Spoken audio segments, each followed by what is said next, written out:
রাজনৈতিক কোনো বিষয় এখানে নাই। এটা ত্রিভুজ প্রেমের কাহিনী, কমপ্লিটলি ত্রিভুজ প্রেমের কাহিনী। এটাকে রাজনৈতিক কালার দেওয়ার কোনো সুযোগ নাই, বা আমরা ওইদিকে তেমন কিছু পাইও নাই, ঠিক আছে। আর এই জিনিসটা ডিসক্লোজ হয়েছে সম্ভবত মেয়েটা চালু, দুই দিকে সে সম্পর্ক বজায় রাখছে। একটা পর্যায়ে মাহির বোধে এটা টের পাইছে, ও যখন চার্জ করছে এটা কবে নাগাদ 26শে সেপ্টেম্বরের পরে তাদের মধ্যে পরিকল্পনা আসে যে তাকে আমরা ওই সরাই দেব। একটা হত্যাকাণ্ড হলো, আমরা দেখছি যে আইন শৃঙ্খলা বাহিনী নিরাপত্তা নিয়ে বা প্রশ্ন আসলে কি আইন শৃঙ্খলা বাহিনী এখন আগের মতো একশো কিন্তু পাচ্ছে না, বা অন্য কোনো ধরনের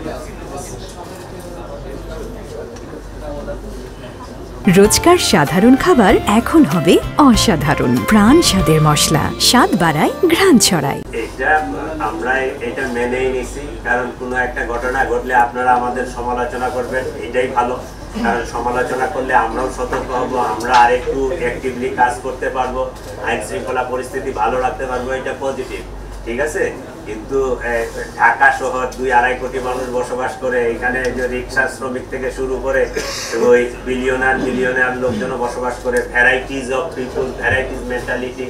ক্রাইম যে 2-4টা হবে না এটা নিশ্চিত বলা যাবে না। পৃথিবীর সব বড় বড় শহর, নিউ ইয়র্ক বলেন বা অন্যান্য শহরগুলো দেখেন, ওদের ক্রাইম স্ট্যাটিস্টিক্স দেখেন আমাদের চেয়ে বেশি।